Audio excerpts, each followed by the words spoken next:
سلام بنات، كنتمنى تكونوا بخير وبألف خير. مرحبا بكم مرة أخرى عندي في القناة.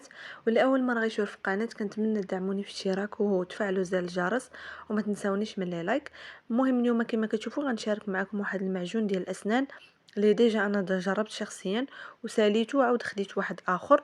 هذا سميتو باغادونتاكس، هو معجون طبي كتلقاوه في لي باغا وفي لي فارماسي. المهم هذا اللي عندي، هذا اللي جربت الاول ديال الناس اللي تيعانيو من نزيف، يعني كيسيل ليهم الفم ديالهم بالدم، ولا الناس اللي عندهم التهاب في اللثه، ولا الناس اللي عندهم يعني رائحه كريهه في الفم ديالهم. هذا زوين البنات.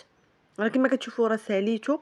كان انا عندي مشكل ان السنان التحتانيين ديال فمي كان كدوز لي واحد السنه بالدم، وخديته البنات. وملي كملته راه عاود خديت هذا الثاني. هذا اللي عندي الثاني راه كيبان لكم فرق بيناتهم. هذا كيصلح الناس اللي عندهم صفوريه في السنان ديالهم وبغاو يبيضوا الاسنان ديالهم. كنصحكم بهذا.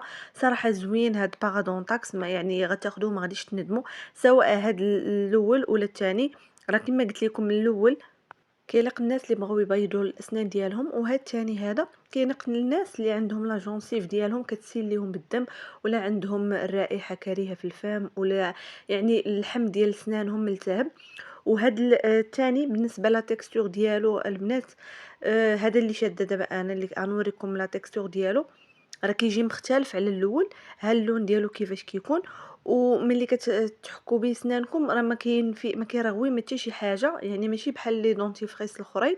هذا كتحسي به بحال كتحكي الفم ديالك ببيكربونات الصوديوم، بحال هكاك.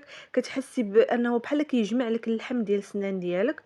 اما الثاني قلت لكم ديال التبييض فيه شويه ديال الرغوه، وكتحسوا به بانه في هذيك الساعه كيبان لكم الفرق ان سنانكم بداو يبيضوا شويه.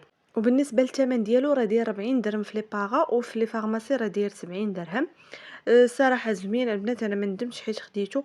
وباقي ان شاء الله غنعاود ناخذه مره اخرى، لانه نفعني في السنان ديالي بزاف. واي وحده كتقلب يعني على شي معجون انها تبيض سنانها كنصحكم بهذا، راه هو طبي. ولا بالنسبه للي كتعاني بانها يعني اللثه ديالها كدوز بالدم، راه حتى هي تاخذ هذا. راه كما كتشوفوا راه فرق بيناتهم. راه الاول مصوره فيه هذيك بحال الورده، كيليق للناس اللي عندهم يعني باغيين يبيضوا سنانهم.